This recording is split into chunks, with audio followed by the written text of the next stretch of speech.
Hey, everybody, welcome to Get Creative. Super excited to be joining you guys tonight for all the way from Tampa, Florida. We just had a local meetup.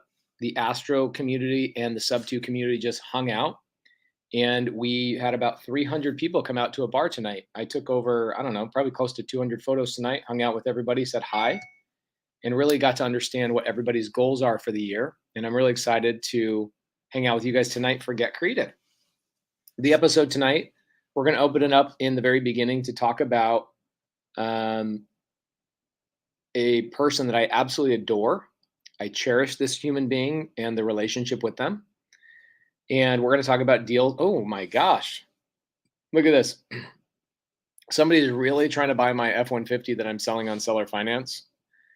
Cooper Landing Fishing Guide just gave me $100 trying to, what are you trying to throw that out as fishing bait? Mr. Fishing Guide, you're trying to reel me in? Thank you for the $100. I will be back in town tomorrow. My goal for selling the F-150 on seller finance is not even to sell my truck. I don't need to sell my truck. I don't even really want to sell my truck because I'm waiting for the F-250 2023 to come out that I can actually get my hands on. But also, I wanted to go through the process on YouTube to show people that you can sell things for a higher dollar amount on creative finance, not just housing. I've done it with houses 100 times. And I've told you guys about my F-150 so many times that I thought it would be a cool story. So I really want to talk to somebody as a buyer that does not know who I am. And so I'll be doing that on Monday and filtering through potential buyers. So maybe you are the buyer. I don't know, but I'm just letting you guys know. Sean Derringer says, buy a Duramax. Brother, I wouldn't buy a Duramax to save my life. And I also would not buy a Dodge to dodge death. Okay. I will bury me in a Ford. That's all I have to say. Okay. So tonight on Get Creative, we're going to be talking to Ingrid Hernandez. If you guys don't know Ingrid Hernandez, you need to know Ingrid. You need to be doing deals with Ingrid. Okay.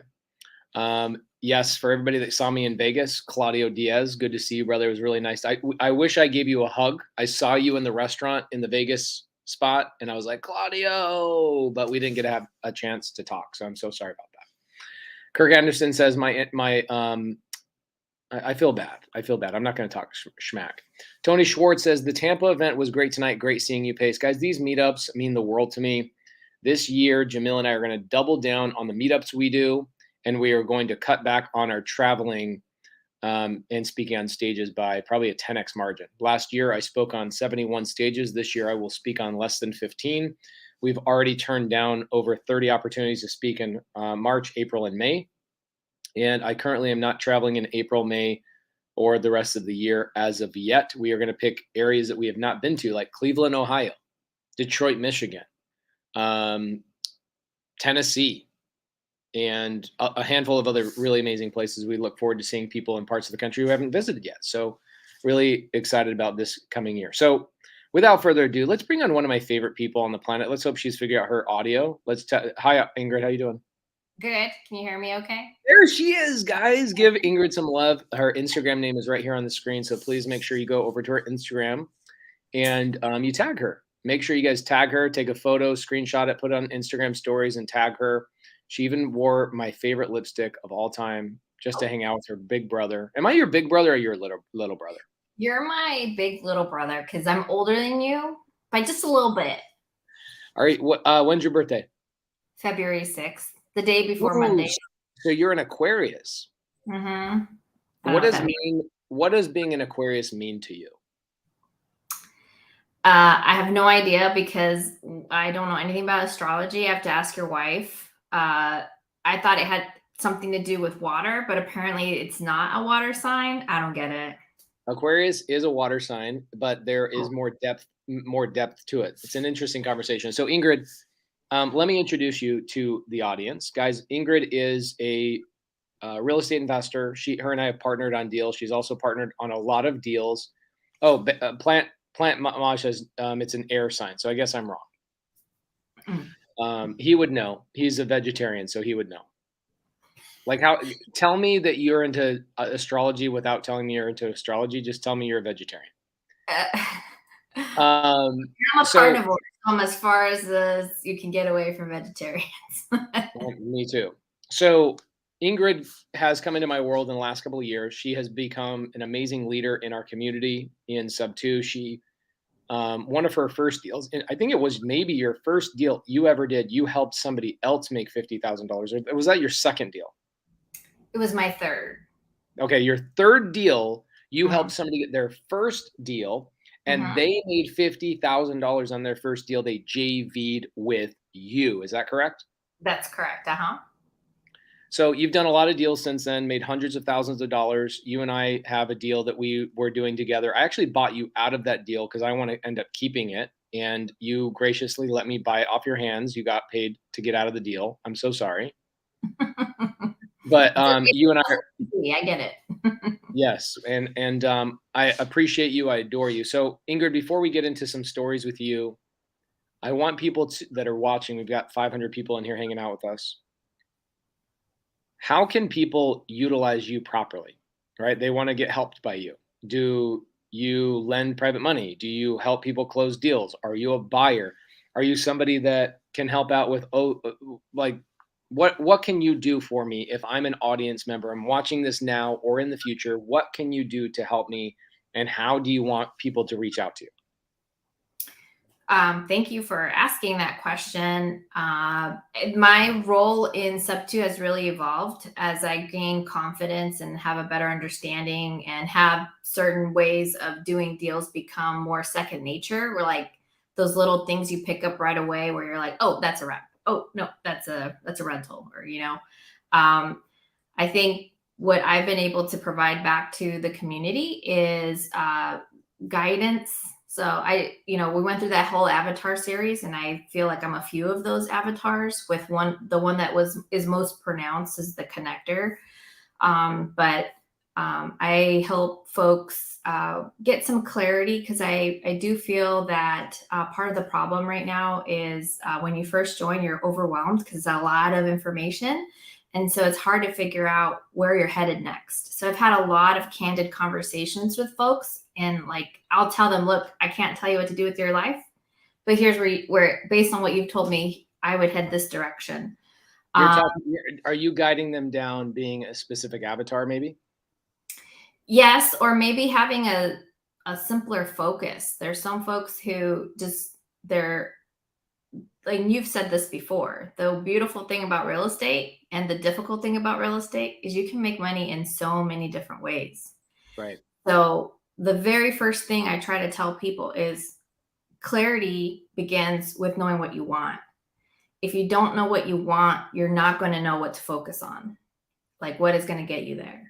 Um, Right. Yeah, I tell people the hardest part of real estate is that there are too many ways to succeed and too many ways to make money. And what will happen, I mean, you've even dealt with this, maybe even are currently dealing with this. I deal with this from time to time too, because like I'll go to a mastermind, like I just am at a mastermind right now, and I'm hanging out with people for 3 days that literally not one of those people have an identical business to each other. mhm. Right? It's like CVS and Walgreens, for example, completely different companies, but they have the same exact model. In fact, if you didn't know which store you were in and you were inside of one or the other, you couldn't tell me without looking at a logo that you were in a CVS or a Walgreens. Team Walgreens. Yeah, I'm a Walgreens fan too, but I'm just saying that that business is so identical, right? And so if you Mhm. go, hey, I want to start a convenience store slash pharmacy, what's the model? People can go, well, go follow exactly what Walgreens does. That's what CVS does. And they basically, and I think there's another one called Dwayne Reed or something like that. Yeah. So Mhm. there's like 5 companies that duplicate and are identical to each other. But real estate's not like that. You walk into a room of 200 real estate investors, and I can then tell you 200 completely different business models. Yes. Right. And so what happens is you are watching somebody on YouTube. It might be Pace Morby. It might be Ingrid Hernandez. It might be Tanisha. It might be Jamil. And Jamil and I could not be any further away from each other in terms of business models. And so it gets really confusing as to who am I and who should I be listening to? So what you're saying is that you're kind of like a mama bear. People come to you and go, hey, I really like what Pace teaches. I really like this. I really like that. And you go, okay, well, let's understand you as an individual and let me give you a simple focus of go do this. Oh, you don't have a budget? Then go do this. Oh, you do have a budget and you have time to follow up with your advertising, then maybe you should go do this. That's essentially what you've been doing and helping people with. Is that correct? Yeah, I love that you call me Mama Bear because there's a lot of gray hairs in this hair, We and can't tell. and so what I love about being in sub two is that I get to be around a lot of young people, and because of it, I'm their mom. That's what they call. I mean, they call me their sugar mama, which I don't think.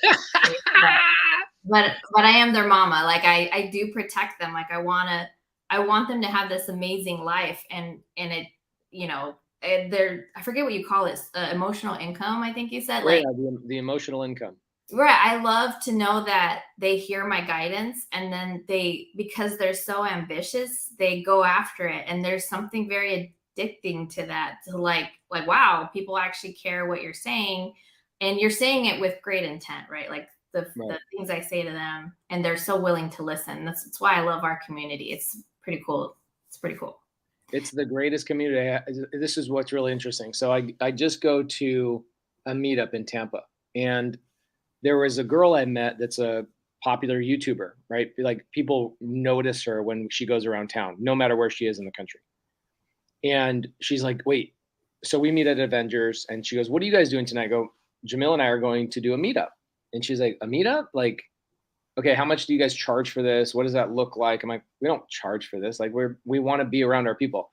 Wait, so you want to be around your fans? I'm like, these aren't my fans. This is my family. These are my people. And it was really interesting. She came and she was like, I have never seen anything like this before. That the new people that have never met you before, that are obvious, like your students that are fresh, new in the mentorship, they want to meet you and take a photo. But the people that obviously have been in the mentorship longer than 2-3 months are like, yeah, oh, that's Pace. That's cool. Like, I don't care about Pace. What I care about is the rest of the people here, because I'm going to do a deal with somebody in this freaking room. And it's really interesting and unique that even today, I bought 2 deals from students. I'm like, man, this is unbelievable. You've done, I don't know, what have you done? Probably 15 or 20 deals with other students in the last 18 months, or maybe even more. No, about 15. Okay, 15 deals with other students. Mostly, yes. Pretty spectacular. So we're very lucky to have you. Watching you, go from I'm real estate mind to break my mind open a little bit to, oh my gosh, I now see this whole picture, and then going to a point where I can put a microphone in your hand and put you in front of a room of 100 people and go, hey, Ingrid, talk about this topic. And you can eloquently, elegantly, and beautifully describe it as well as any other educator I've seen. And I'm just impressed by you, and super happy and grateful that you're in our community. So thank you so much. Oh, thank you. Yeah.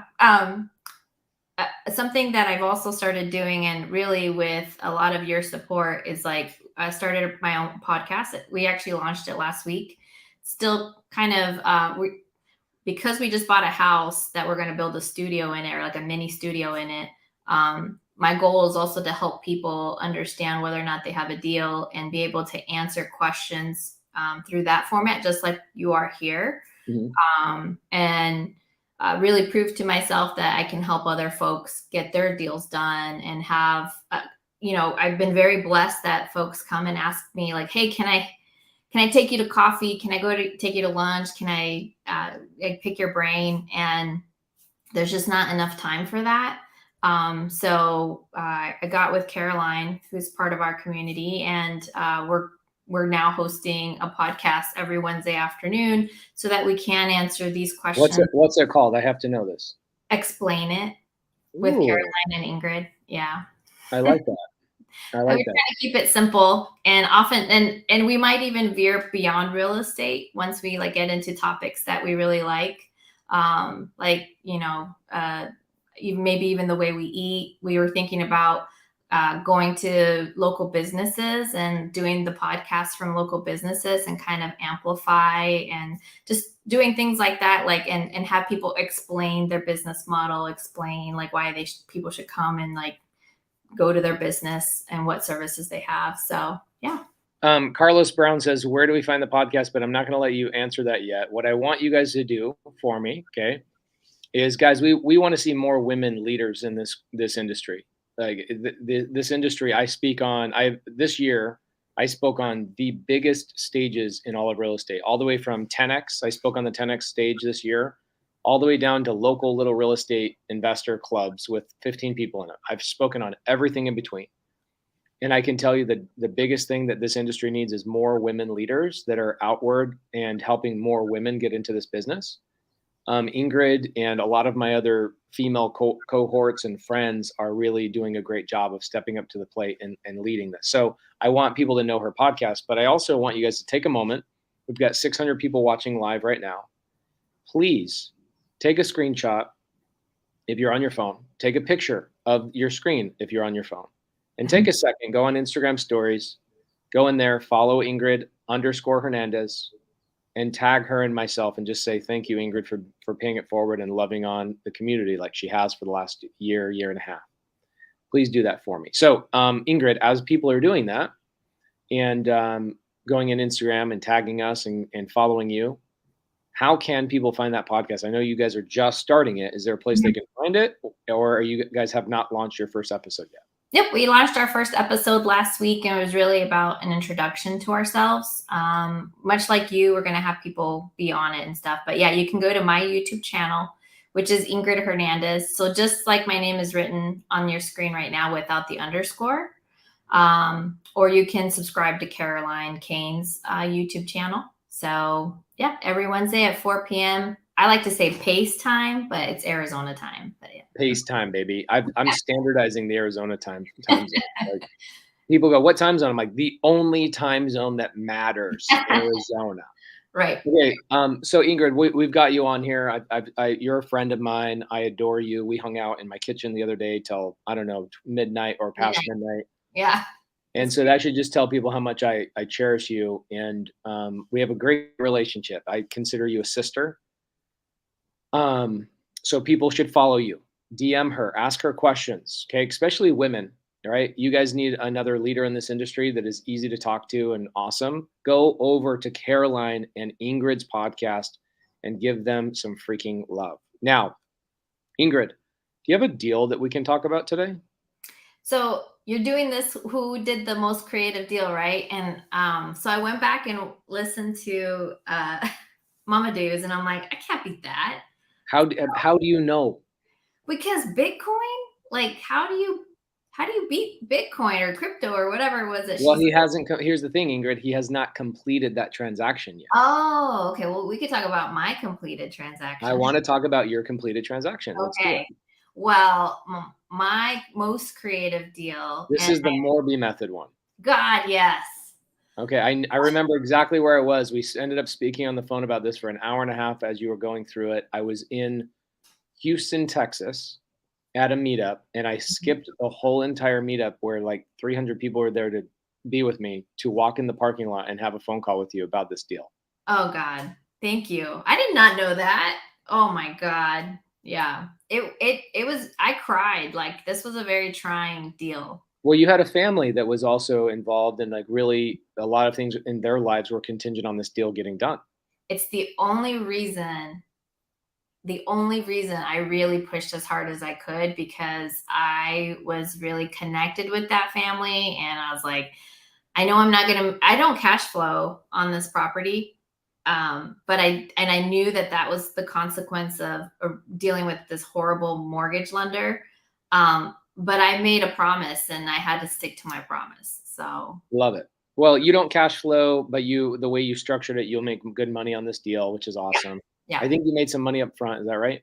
Yes. So that's where the creativity came. Well, let's go to the beginning. Yeah. And I'm not gonna interrupt you on this. So this is what I'm gonna do. The same thing I did to Mama Do. Okay. I took my face off the screen so you can be not distracted by me. I will then ask you to remind yourself to make sure you tell everybody that's brand new to this, where does the deal come from? I think that's the most common question. Like, where did the deal come from? How is it challenging to get it under contract, right? Like a good example would be, all right, guys, I found this door knocking and I had to door knock 17 times. The seller would not answer, but I stayed persistent. And ultimately, I said X, Y, and Z. And the seller finally said, okay, this is a good option for us. And we signed the contract. We want to know that level of detail in the very beginning. It could be, hey, it's a JV from a student. Here's the student's name, whatever that may be. We want to make sure we highlight where the deal came from, so people that are watching this in the future go, okay, cool. I got the whole story. So all the way from here's where I got the deal. Mhm. Why did I use Morby method as my strategy? This could be the winner of the month, by the way, because I know this deal. Mhm. And as of right now, you're the most creative deal that has been completed in my mind. So Mamadou better hurry the hell up and get this deal done in the next 2 weeks. Okay. Gotcha. So tell us all about it, and I'm going to take myself off the screen, but I'll still be here to. You'll still be able to hear me. Okay. Okay. So I know that lately MLS has been popping. People are getting sub two deals left and right using MLS. So I actually got this deal before MLS was as popping as it is today, and it came from another wholesaler who saw that the MLS deal had some, very specific keywords in it, and it was the reason why they weren't able to close it. So the MLS description said that they wanted to sell their house, but they wanted to also lease back the property.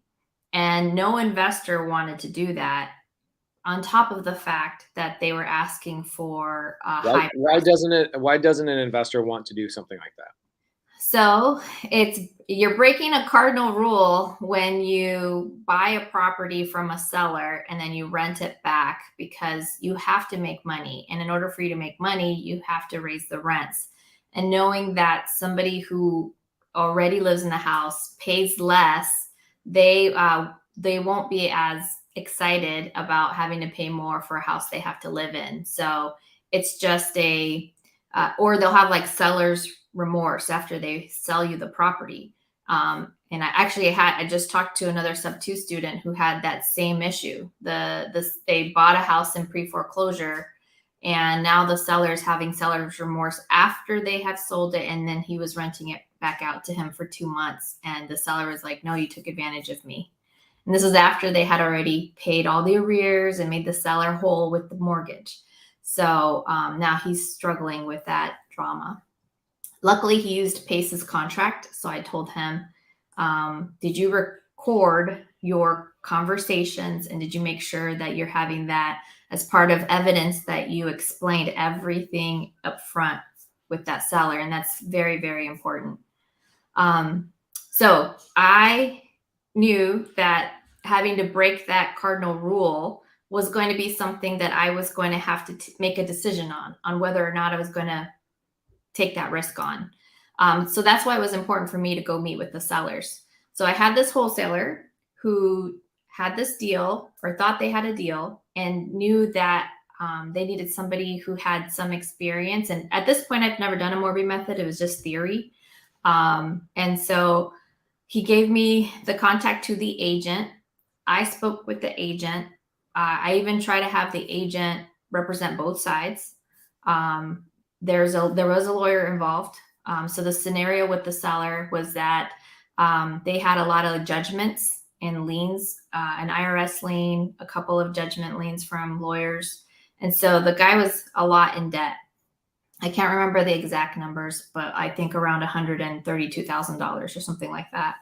And the only asset that they had was the property. And so a judge, through a bankruptcy process, required them to sell their house in order to pay off these debts. And so they didn't want to leave. I mean, it's a very pretty house, has a pool, 5 bedrooms, very big house, which accommodated all of their needs. And so they were in love with this house, and they did not want to leave. What I just want to tell you, you're doing a great job telling this story. Thank you. Okay. Keep going. This is great. Oh, okay. So I had to go and sit with them to make sure, is this the type of people that have the kind of character that I would break this cardinal rule with, which was buy the house, rent it back. So that was part of my motivation. But secondly, just to confirm that they really were in distress, and then having to move to another property was definitely not a decision they could make. So I think about this as disqualifying the seller. Just like when you're on the phone with the seller and you know that there might be some other viable solutions, you want to make sure, why don't you rent it? Or why don't you put it on MLS? Because part of you getting that seller's remorse out of the way already before you even close is making sure you've already talked about all the other options they have, so that they can't come back and say you took advantage of me. So that's totally what I went to do, making sure that if we close and Is this, because you're a real estate agent as well, Mhm. is that the same thing as when you're a real estate agent? Do you ask these types of questions as well, or is this only when you're a real estate investor? No, even when I'm an agent. Even when I'm an agent, I've always asked these questions because I want to make sure that people see me as a consultant and not dripping of sales, like just there for the deal. Hey, you remember that lady across the street from your house that was going through Yes. foreclosure? What happened to that lady? Her daughter eventually got a loan for her, and so she Mm, stayed in the house. Hmm. got it. Okay, keep going. um, So I sit there, I listen to them. I also speak Spanish. So that was another hurdle that the agent struggled with finding the right investor because How do they you didn't. speak Spanish? You're a white girl. Pero es que me veo white, no que soy. But What does anyways, that What does that mean? I look white is what I said, not that I am. But But you're Colombian, right? I'm Colombian, from Cali, Colombia, from South America. Hmm. Boom. I'm working on So my citizenship this year, by the way. you're not a citizen? I'm not. What do you have, a green card? I do. Okay, so this wholesaler or the seller was looking for somebody that spoke Spanish because the seller also spoke Spanish, but nobody could communicate with them properly, the wholesaler, right? Correct, the seller. I mean, the agent as well. The agent was like trying to see if we could find They were certain like using Google Translate or something? Yeah, I mean, they spoke English. It's just it wasn't their native tongue, and they didn't feel as comfortable. Got it. Uh, Okay, so what about, how did the wholesaler find you? so the wholesaler, and his name is like totally leaving my head because it was a very traumatic experience going through the Morby method. He found me because of just meetups. So last year, I tried to go to every meetup I could, and he met me at a meetup. Hmm. Love it. Okay, so you have a conversation with a seller. You basically ask them, "Why don't you do this? Why don't you do that? Why don't you do that?" And you're disqualifying and kind of pushing them other directions. So what happened? So when I had that conversation with them at the end of the day, because they were going through bankruptcy, right? Because the other seem obvious solution would be for them to refinance their house because they owned it free and clear. But they couldn't because they're in the middle of a bankruptcy. So they didn't have the ability to do that. They had to sell. That was their only option.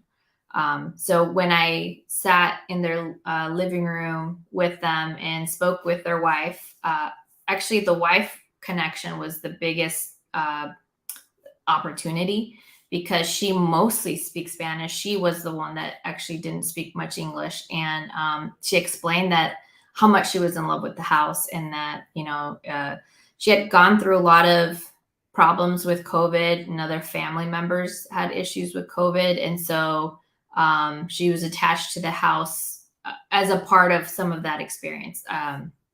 Too complicated to explain. So I understood where their heart was. And I went through the also scenario of saying, look, if I rent it to you, this house back, it's going to be higher than what you're paying right now. Are you ready to be in that situation? So trying to be upfront about everything as I And possibly. They said yes. That's how much they love that house. so Hmm. the main reason is because they were going through a bankruptcy. Hmm. The bankruptcy judge put in the bankruptcy decree essentially that they were being asked and forced to sell their house. Right. So Hmm. you coming along and utilizing the strategy that you're going to talk about in a second allowed you to buy the house with no money. Actually, you got paid up front, from my understanding. Uh, no, paid up front. This one you do have some money involved in, right? So, yes, I luckily had done that big deal with Anthony Pappas in Sedona. So we had a good chunk of money in the bank. Okay. Because normally when you do a Morby method, if you don't have the 20% or 25% down, you have to go get a transactional lender to help you with that money. Right. And this one you decided not to use a transactional lender because you had the cash on hand. Correct. Mm-hmm. Got it. Okay. Yeah. So it went from a 20% down payment to 25% when we were in the middle of the whole thing, which doesn't seem like a whole lot. But when you're talking about a price point of like $510,000, it is a big chunk. So that is why we struggled, or I struggled, because I was like, oh my gosh, the numbers kept changing during the transaction. So. Okay. So they say, yes, we'll buy the house. Well, you buy the house, Ingrid. Mm-hmm. So you went and you secured a loan for the majority of the purchase. Where did you get that loan from? I don't want to give them. Oh, yeah, you told me about this. It was really hard to do business with them, right? Yeah, and I don't ever want to send them business. Okay, cool. So you went out, and I remember this. This was the hardest part of the whole process, from what I remember. You got a quote from a lender, and they were really, really hard to get the deal done.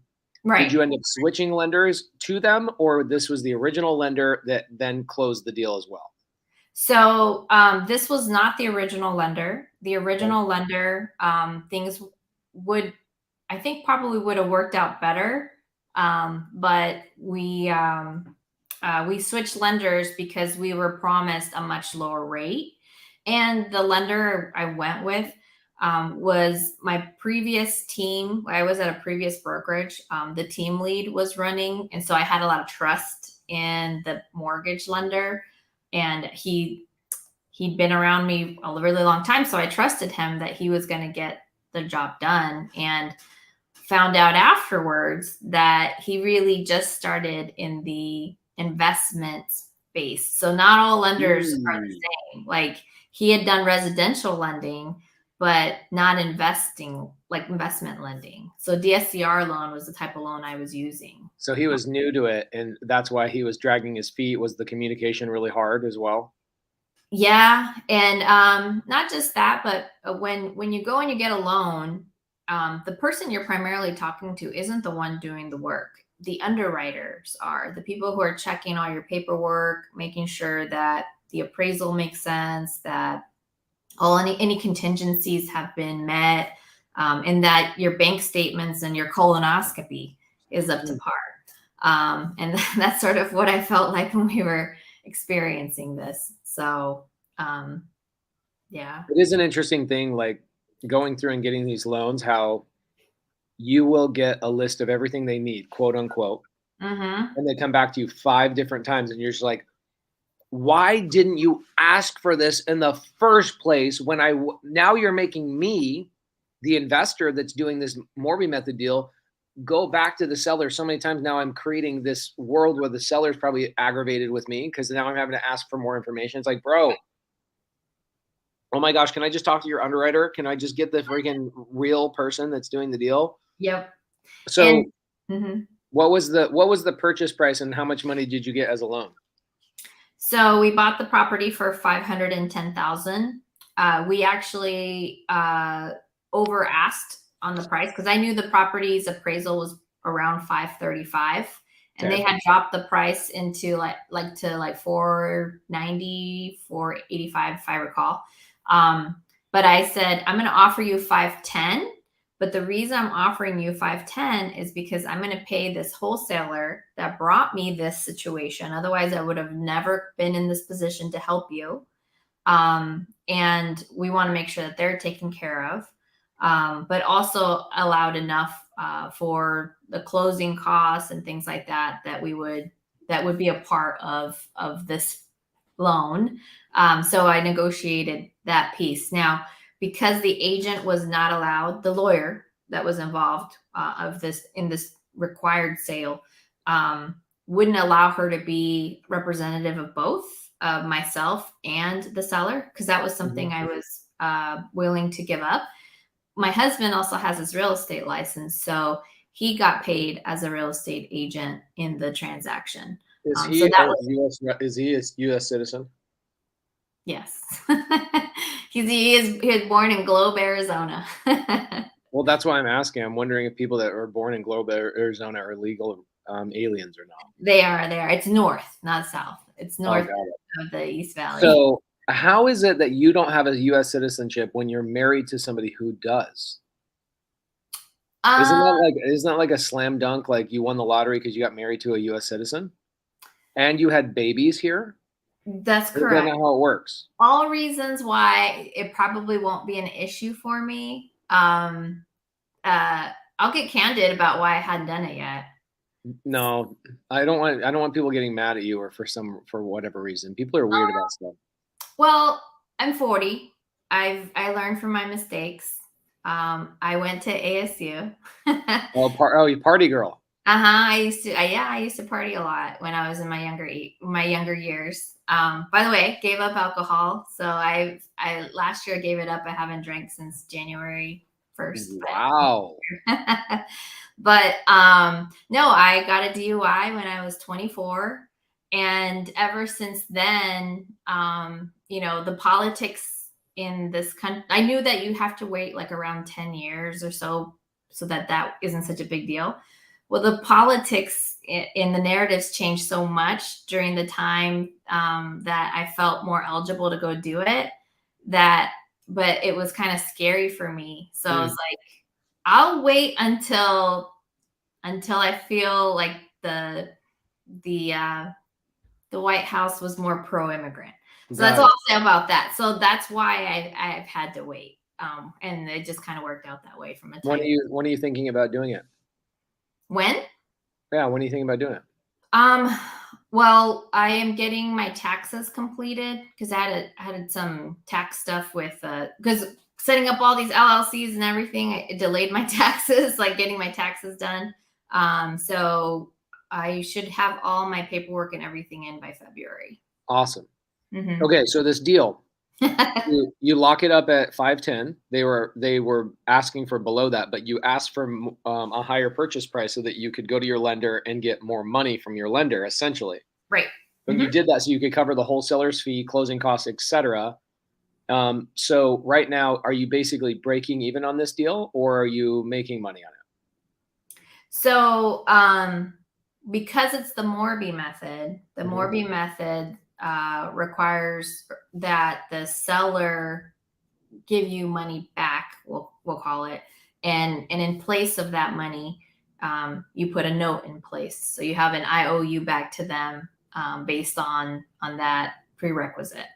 Right. So the bank changed my down payment requirement from 20% to 25%. So that was and I had to tell the seller, hey, you're gonna actually give me back 25%, not 20. So I changed the numbers on them, and that wasn't great either. So when we closed, they gave us back that money, but because they wanted to stay in the house to rent, one of the things that they asked me was, well, can we buy this house back from you? And I said, go on.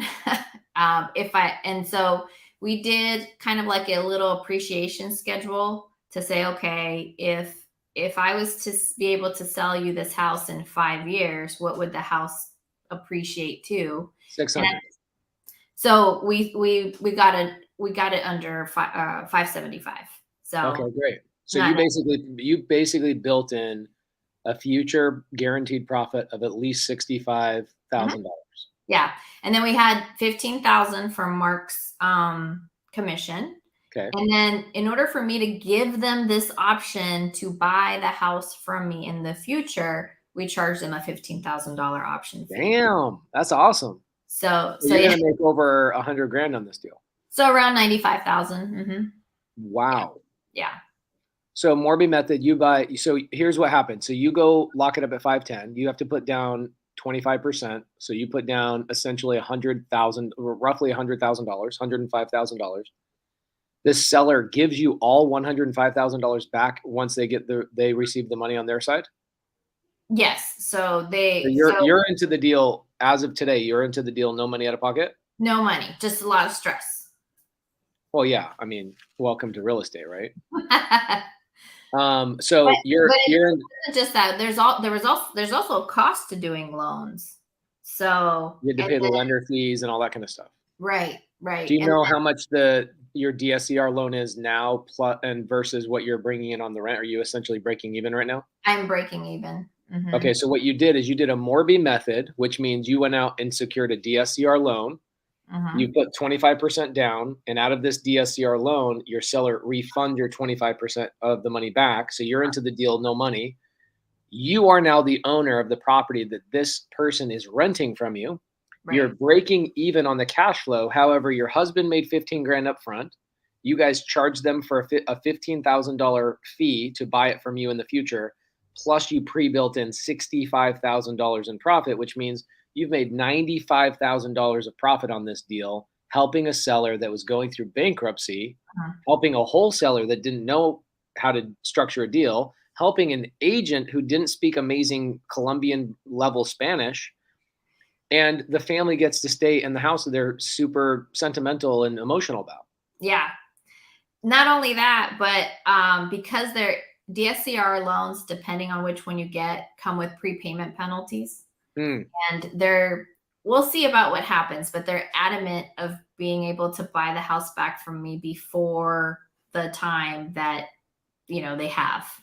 And so I went and I drew up with them to say, okay, well, if you buy it back from me year one, you're paying this much additionally because you have to pay that penalty. If you do it year two, this is the penalty. If you do it year three, this is the penalty. So I made sure they understood I'm not going to pay that penalty. You are. right. And that's the cost of managing this loan. So yeah. I love it. I freaking love it. I let you go on for 35 minutes because I love it so much. So when you beat Mamadou, I just want you to know that you did have a competitive advantage, but he also hasn't finished his transaction. So we got to do Mhm. that. Oh, And I closed this. And they're really great. They always pay their rent like 5 days before. So they want that. They want to keep that freaking house. yeah, for sure. Okay, so Ingrid, I'm going to kick you off. I'm going to put you in the runnings for the monthly competition. For those of you guys that don't know or don't remember, on the Get Creative podcast, what we're going to do is we're going to take a portion of my YouTube income, which is roughly 20 grand a month, something like that, and we're going to give it away to students of ours that are doing deals, and we're going to highlight other people doing deals and reward them for first, second, and third place based on how creative their deals are. Ingrid, I would say Mamadou is beating you just because it's I've never seen a deal involving crypto. Yeah. And I've also never seen a deal where a seller will seller finance you in first position and then come back and buy out your second position utilizing crypto, which is super interesting. Never seen anything like that, but he hasn't finished that transaction. So right now you are in the first place position. So what we're doing is we're giving away $5,000 to first place, $2,000 to second place, and $1,000 to third place. So, Ingrid, as I let you depart, number one, how do I get on your podcast? DM me. I already know you have to come on. You have to be our first guest, for sure. Would you let me be? I'm going to be Tanisha's first guest. I would love to be your first guest if you would let me. Oh my God, I would be honored. Okay, I'll send you a text and let's get me on the schedule. I'd love to come. Maybe it's this. Are you doing it this Wednesday? So every Wednesday from 4 to 5 p.m. Okay. Pace time. Mm-hmm. I will be in town on Wednesday, so maybe I can make that work. I got to look at my schedule, but I think I can make that work. I would love to do it if you would let me. Now, if people want to reach out to you, what's the best way to reach out to you to get a deal? Have you underwrite something? Maybe there's a private money lender that's like, hey, Ingrid, I'm not great at finding deals. I'm not great at flipping. I just want to give money to somebody that knows what they're doing. How can somebody get a hold of you and lend money to you? Yeah. You can go to my Instagram at Ingrid_Hernandez. Just hit my DMs. My Instagram is really the best way to connect to me because I'm always on it. Watching Pace's stories. So definitely that's the best way to reach me. Okay, great. Ingrid, I love you. I appreciate you. And I hope that you win. I hope you and Mama do have to get a full on like battle going back and forth. And I hope we have to have the audience vote for this. And You it know what comes you down to should what? do is What? this is just to prove to whether or not we have enough knowledge. Remember when we were at Cody Sperber's free house formula and you guys had like here's the scenario, how would you solve it? That should be like the face off. You versus Mamadou, that would be battle of the century. That would be So good, though. absolutely He's so freaking, good. that would be amazing. Okay, Ingrid, you're the best. I'll text you. I'd love to get on your show. Thank you so much. Proud of you for starting your podcast. You and Caroline together, dynamic duo. Super impressed. Super proud of you. Thank you so much. Thank you. Okay, guys. So here it is, 9:46 p.m. in Tampa, Florida. I am traveling around. I just spoke on Avengers stage. This is also one of the very few masterminds I'm part of this year. I turned off 3 of my other masterminds that I'm part of, and I was thinking about joining other ones, but I really am going to double down on what I want to do, which is more meetups with my community. I want to double down, triple down on that. I'm going to be heading home at 7 o'clock in the morning. I've got another meeting right after this. So what we're going to be doing is I'm going to be wrapping up for the night. I was going to go through avatars tonight, but I'm not in front of my computer. I'm not in front of my good microphone. And so I don't want this to be an episode that gets watched 1,000 times that I send to people in the DMs. Instead, what I'm going to do is when somebody says, "Hey, I heard about Morby method. How do I do it?" I will send you guys. Glau Wirt says, "Pace, come to South Carolina." I was just in South Carolina.